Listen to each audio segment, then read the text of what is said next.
उपस्थित भारतीय जनता पार्टीचे लोकप्रिय आमदार आदरणीय बापू, या ठिकाणी उपस्थित भारतीय जनता पार्टीचे प्रदेशाचे उपाध्यक्ष श्री भेंडे साहेब, आजच्या कार्यक्रमाचे अध्यक्ष श्री हेमंत कुमारजी स्वामी, भारतीय जनता पार्टीचे या मतदारसंघाचे निवडणूक प्रमुख आदरणीय कुलकर्णी सर, महिला मोर्चाचे अध्यक्ष अंबिकाताई पाटील, जिल्ह्याची ही निवडणूक देशाची निवडणूक आहे आणि देशाच्या निवडणुकीमध्ये या ठिकाणी भारतीय जनता पार्टीनं माझ्यासारख्या एका सामान्य परिवारात जन्माला आलेल्या कार्यकर्त्याला उमेदवारी दिलेली आहे।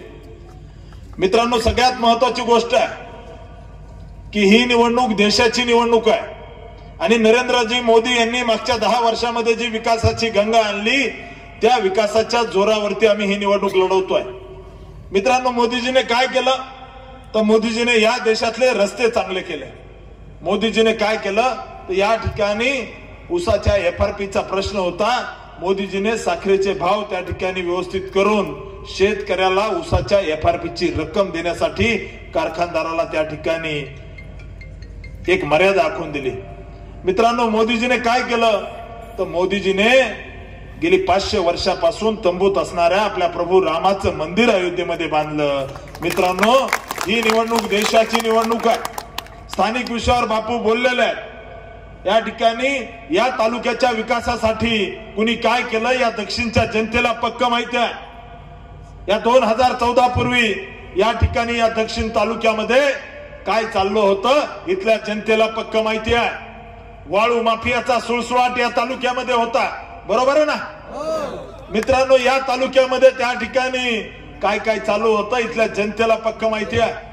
इथल्या एका दक्षिण तालुक्यामधून एका नेत्याला आपण आमदार केलं, खासदार केलं, माजी मुख्यमंत्री झाले, परंतु या दक्षिण तालुक्याच्या कुठल्याही भागामध्ये एक ठिपकाभर पाणी सुद्धा हे लोक आणू शकले नाही। मित्रांनो, आमच्या बापूने एकट्या या मंद्रुप गावाला जितका निधी टाकलाय, शिंदे साहेब महाराष्ट्राचे मुख्यमंत्री होते, या तालुक्यातून निवडून गेले, यांनी बापूने एका गावासाठी जितका निधी टाकलाय तितका निधी पूर्ण तालुक्यामध्ये टाकू शकले होते का, हा सवाल माझा त्यांना आहे।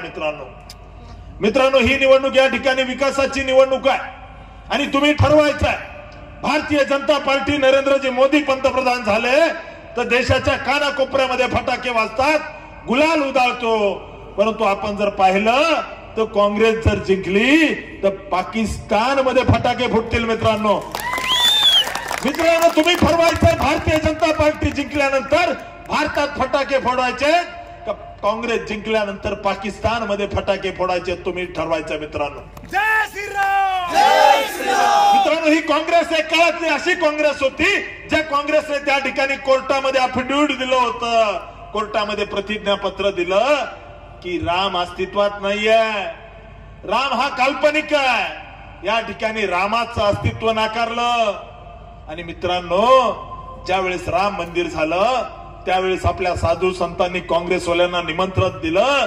या कपाळ करंटे काँग्रेसवाल्यांनी ज्यांनी राम मंदिराला विरोध केला, ज्यांनी त्या ठिकाणी प्रभू रामाच्या त्या ठिकाणी राम जन्मभूमी आंदोलनामध्ये असणाऱ्या तिथल्या राम भक्तांना ज्या मुलायम सिंग यादवने गोळ्या घातल्या, त्या सरकारने गोळ्या घातल्या, त्या मुलायम सिंग यादव सोबत सत्तेसाठी साठोलुट करणारे हे काँग्रेसचे अवलाद, त्यांना धडा शिकवायची वेळ आहे। मित्रांनो, ही निवडणूक त्या ठिकाणी प्रभू रामासाठी मोदीजीने जे काही काम केलंय, जे मंदिर बांधलंय, त्या मंदिराच्या रक्षणासाठी ही निवडणूक आहे। माझी तुम्हाला विनंती आहे, दक्षिण तालुक्यातील जनतेला, मंद्रुपच्या जनतेला माझी विनंती आहे की बापूंनी जितकं काम या तालुक्यात केलंय तितकं काम काँग्रेसने मागच्या 40 वर्षात सुद्धा केलं नाही। या तालुक्यामध्ये जात असतानाचे रस्ते पहा, 2014 पूर्वी या तालुक्यातले रस्ते आपण अनुभवलेत, नदीकाठच्या गावातील रस्त्यांची अवस्था काय होती आपण बघितली आहे।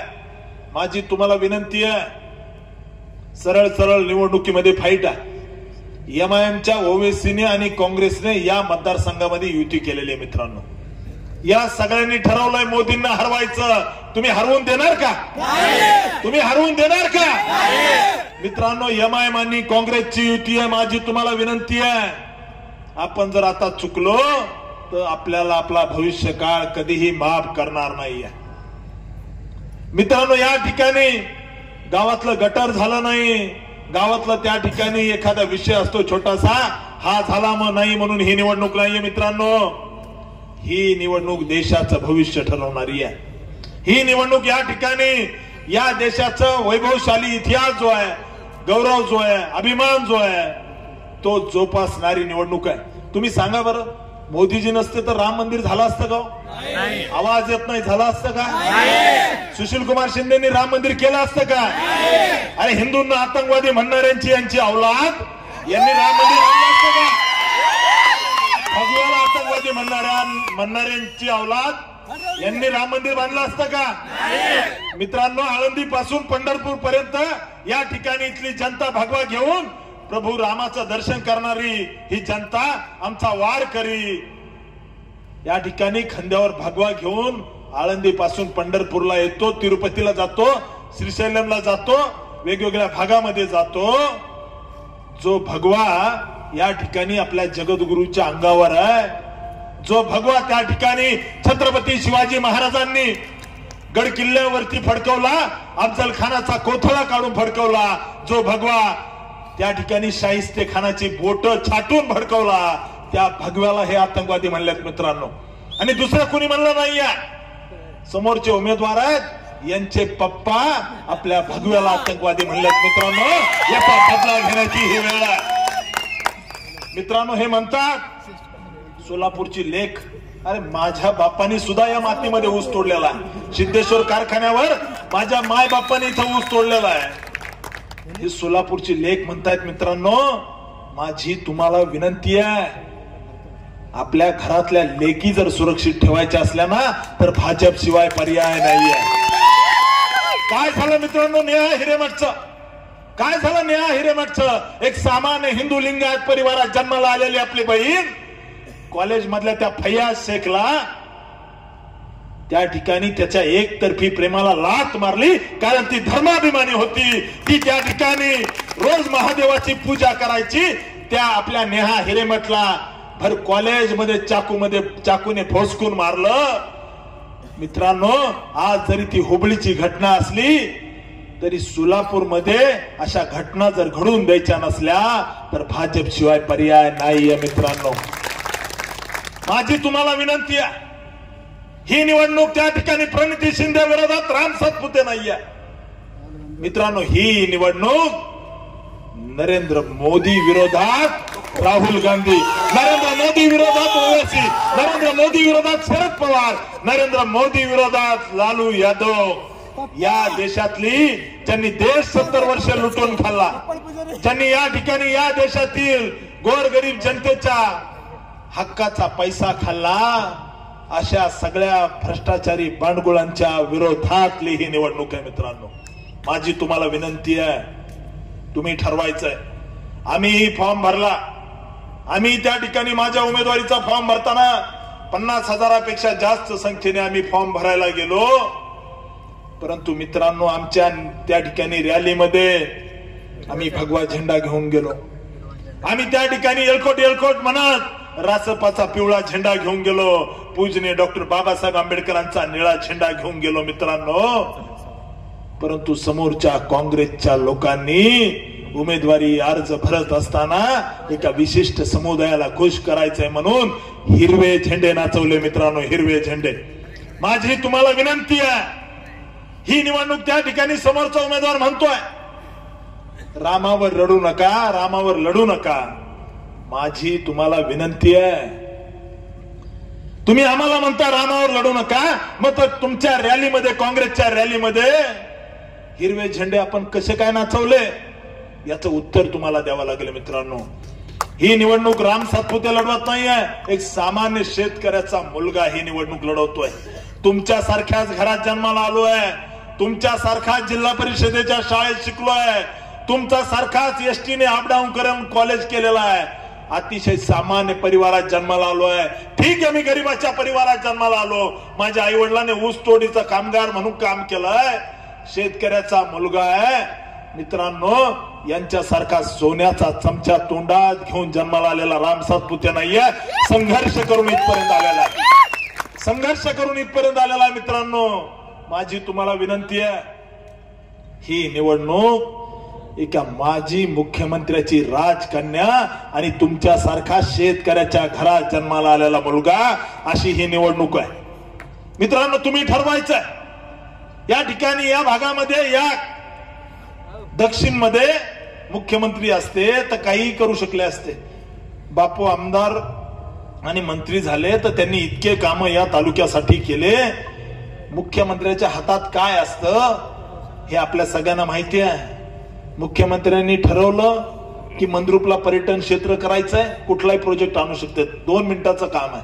मुख्यमंत्र्यांनी ठरवलं दक्षिण सोलापूरच्या त्या ठिकाणी आपल्याला एक चांगल्या पद्धतीचं IT पार्क करायचंय, करू शकले असते. मुख्यमंत्र्यांनी ठरवलं की आपल्याला या दक्षिण सोलापूरमध्ये MIDC आणायची, उद्योग आणायचे, एका रात्रीचं काम आहे, 1 मिनिटाचं काम आहे मुख्यमंत्र्याचं. पण समोरच्या लोकांनी काय केलं, स्वतःच्या जावयाला मंगळवेढामधली जमीन दिली 118 एकर लिहून. यांनी काय केलं, यांनी आसाममध्ये चहाचे मळे घेतले. यांनी काय केलं, त्या ठिकाणी हिंदूंना आतंकवादी म्हणले. माझी तुम्हाला विनंती आहे, या दक्षिण तालुक्याला विकासापासून लांब ठेवणाऱ्या काँग्रेसला धडा शिकवण्याची ही वेळ आहे. काय म्हणतात, आम्ही NTPC आणली. काय म्हणतात, NTPC आम्ही आणली. एकच आहे दाखवायला तेवढं, बाकी दुसरं काही नाही. आम्ही NTPC आणली. मित्रांनो, माझे कर्नाटकातले मित्र आहेत, त्यांचे वडील खासदार राहिलेले आहेत काँग्रेसच्या काळामध्ये. ते म्हटले, अशी मीटिंग बसली, सगळे त्यावेळेचे खासदार मंत्री सगळी मीटिंग बसली आणि मग चर्चा झाली NTPC कोण घेतय. असे 10-15 खासदार आणि मंत्री होते. मग एकाला विचारलं, का तुम्ही नेता का NTPC? हे म्हणलं NTPC नाही नेत. दुसऱ्याला विचारलं, तुम्ही हे म्हणले तापमान वाढते, मी NTPC नेत नाही. तिसऱ्याला विचारलं, तुम्ही NTPC घेऊन जाता का? ते म्हणे रोजगार किती भेटतो? ते म्हणे रोजगार काही भेटत नाही, पण NTPC घेऊन जा, एक प्रोजेक्ट होईल. मग आपल्या साहेबांना विचारलं, तुम्ही NTPC घेऊन जाता का? हो घेऊन जातो म्हणे, घेऊन जातो, काही अडचण नाही. मित्रांनो, या सोलापूर दक्षिण मधल्या किती लोकांना काम भेटलं NTPC मध्ये? किती लोकांना काम भेटलं? सोलापूरचं तापमान 4 डिग्री सेंटीग्रेडने वाढवून ठेवलंय. कोळसा आणतात चंद्रपूर वरून, इतकी वाहतूक, या ठिकाणी इथलं तापमान वाढवून ठेवलं. माझी तुम्हाला विनंती आहे की ही निवडणूक देशाची निवडणूक आहे. आपल्या सगळ्यांना विनंती करतो, लसूण 35 वरून 40 रुपये किलो झाला, याच्यासाठी निवडणूक नाही. त्या ठिकाणी डाळ 10 वरून 12 रुपये किलो झाली, त्याची निवडणूक नाही.